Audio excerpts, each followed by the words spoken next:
xin chào các bạn đã quay trở lại với kênh YouTube Review 5 phút. Trong tinh nghịch, những tập gần nhất, mình lướt khắp các hội nhóm thì thấy có không ít những bạn khán giả đang rất ghét Liễu My. Tuy nhiên thật ra theo cảm nhận của mình, Liễu My cũng không đáng ghét như vậy. Là một người phụ nữ bị mất đi đạo tâm bởi một người đàn ông, sau đó người đàn ông đó lại coi như việc đó chỉ là không may, để rồi tâm trí của cô ta bất ổn, luyện hóa đứa con đó thành oán anh. Đó cũng không phải hoàn toàn lỗi ở Liễu My. Bởi vậy, từ góc nhìn của một người ngoài cuộc, mình thấy thật ra Liễu My đáng thương hơn là đáng trách. Trước tiên, đừng vội phản bác, hãy cùng mình bắt đầu từ cốt truyện trong nguyên tác. Tại đây, chúng ta sẽ lần lượt bóc tách từng lớp để chạm tới sự thật. Phải nói rằng ngay từ ban đầu, xuất thân của Liễu My rất cao quý, mọi thứ của cô ta đều được định sẵn, phi thường nhưng cũng đầy bi kịch. Liễu My vốn là phân thân thứ 9 của Mộc Băng Mi, cô ta trời sinh mang linh căn hệ thủy, sở hữu mị thể và tu hành con đường thiên huyễn vô tình đạo. Nàng là thiên tài đỉnh cao trên Chu Tước Tinh, địa vị và thiên phú đều vượt trội. Ban đầu, nàng tiếp cận Vương Lâm chỉ vì hắn mang ý cảnh sinh tử luân hồi, đấy chính là chìa khóa giúp nàng hoàn thiện huyễn cảnh cuối cùng của vô tình đạo. Từng bước một, cô ta giăng bẫy chỉ nhằm thôn vệ ý cảnh của Vương Lâm. Trong trận chiến tại Chu Tước Mộ, để phá vỡ vô tình đạo của Liễu My, Vương Lâm đã tế ra mị cơ. Từ đây, Vương Lâm đã vô tình châm ngòi cho vô số chuyện khúc mắc sau này. Trong khoảnh khắc Liễu My bị phá ý cảnh, giữa làn sương hồng lan tỏa, hai người ngoài ý muốn phát sinh quan hệ. Chính khoảnh khắc đó, con đường vô tình mà Liễu My kiên trì đã xuất hiện vết nứt, nhưng điều chí mạng hơn là cô ta lại mang thai con của Vương Lâm, sau này chính là Vương Bình. Đối với một người tu vô tình đạo như cô ta, đứa trẻ này đã trở thành chướng ngại lớn nhất trên con đường chính đạo. Để khôi phục đạo tâm, Liễu My đã tự tay luyện hóa con trai mình thành oán anh, biến nó thành vũ khí. Cô ta muốn dùng điều đó để triệt để phá hủy đạo tâm của Vương Lâm.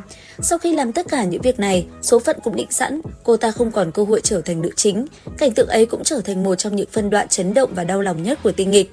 Sự tàn nhẫn của Liễu My và nỗi tuyệt vọng của Vương Lâm cho đến nay vẫn khiến vô số người hâm mộ ám ảnh. Nhưng bạn thật sự nghĩ rằng Liễu My không hề có chút áy náy nào sao? Trong nguyên tác, có rất nhiều chi tiết tinh tế đã được giấu kín. Ngay khoảnh khắc nàng luyện hóa Vương Bình, nỗi đau trong đáy mắt hoàn toàn không phải giả vờ. Khi đối diện với Vương Lâm, trong sự oán độc của nàng lại ẩn chứa một cảm xúc phức tạp mà chính bản thân nàng cũng không muốn thừa nhận.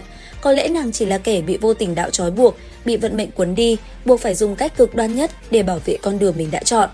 Cho đến lúc chỉ còn hơi tàn, dù hận Vương Lâm, dù phải hy sinh thân mình, nàng vẫn để lại cho Vương Lâm thứ để có thể phá giải ma oán trên người con.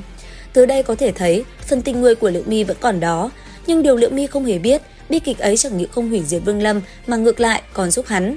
Vương Lâm lựa chọn buông bỏ toàn bộ tu vi, hóa phàm suốt trăm năm với thân phận một người cha bình thường.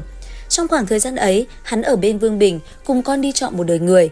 Chính quá trình hóa phàm này đã khiến đạo tâm của Vương Lâm được nâng lên một tầng cao mới, bởi trước đó hắn là người sát phạt quyết đoán, cố chấp và lạnh lùng, trong mắt chỉ có việc trở nên mạnh hơn mà thiếu đi nhân tính. Thế nhưng mấy chục năm hành cùng con đã khiến hắn học được cách quan tâm, hiểu được trách nhiệm và cảm nhận được sức nặng của trữ tình. Nếu nhìn từ góc độ của tác giả, việc thiết lập nhân vật Liễu My mang ý nghĩa sâu xa hơn hẳn những nhân vật nữ khác. Bởi khi viết tiên nghịch, cốt lõi mà ông muốn thể hiện chưa bao giờ là tình yêu, đó còn là con đường nghịch đạo, con đường phản kháng vận mệnh, phá vỡ quy tắc và sống theo bản tâm của chính mình. Và Liễu My chính là một trong những biểu tượng bi kịch rõ ràng nhất của con đường ấy. Chỉ vì Liễu My tu luyện vô tình đạo mà bản thân con đường ấy vốn đã là sự phản kháng lại trữ tình. Thế nhưng rốt cuộc, cô ta vẫn không thể hoàn toàn chặt đứt nhân tính của mình. Hơn nữa, nàng chỉ là một phân thân của Mộc Băng Mi, mà Mộc Băng Mi lại do Lam Phách, một trong thất phách của Thất Thải Thiên Tôn hóa thành. Ngay từ khi sinh ra, Liễu My đã chỉ là vật thí nghiệm cho con đường tu hành của bản thể. Bị số phận trói buộc chặt chẽ là thế, nhưng cô ta chưa từng cam chịu. Cô ta phản kháng sự tính toán của Vương Lâm, chống lại sự khống chế của bản thể, và cũng phản kháng cả xiềng xích của vô tình đạo. Dù thủ đoạn có cực đoan, dù kết cục đã được định sẵn là bi kịch, cô ta vẫn lựa chọn đi tiếp. Sau khi Liễu My qua đời, Mộc Băng Mi khi hấp thu ký ức đã vô cùng hối hận, nàng hủy diệt toàn bộ các phân thân còn lại, đồng thời dung hợp chấp niệm của Liễu My vào chính mình. Từ đó, Mộc Băng Mi đã đem thiên huyễn vô tình đạo tu thành vạn huyễn hữu tình đạo. Đến đây, có thể nói, Liễu My đã dùng chính cuộc đời ngắn ngủi và bi kịch của mình để gián tiếp vượt qua vô tình đạo. Có lẽ, đây mới là điều mà tác giả thực sự muốn truyền tải. Cái gọi là nghịch đạo không phải là lạnh lùng vô cảm, cũng không phải chỉ biết sát phạt quyết đoán, mà là trong xiềng xích của số mệnh, họ vẫn giữ được nhân tính và làm theo bản tâm của mình.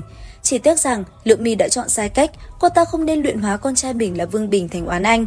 Có lẽ chính vì tác giả viết quá tàn nhẫn, mà mối quan hệ yêu hận vốn dĩ đầy kịch tính ấy đã bị đẩy đến cực đoan, cuối cùng nó biến thành sự đối lập sinh tử. Với mình, thật ra Liễu My đáng thương hơn là đáng trách. Còn với bạn thì sao? Hãy bình luận ý kiến của mình dưới phần bình luận của kênh YouTube Review 5 phút nhé. Xin chào và hẹn gặp lại!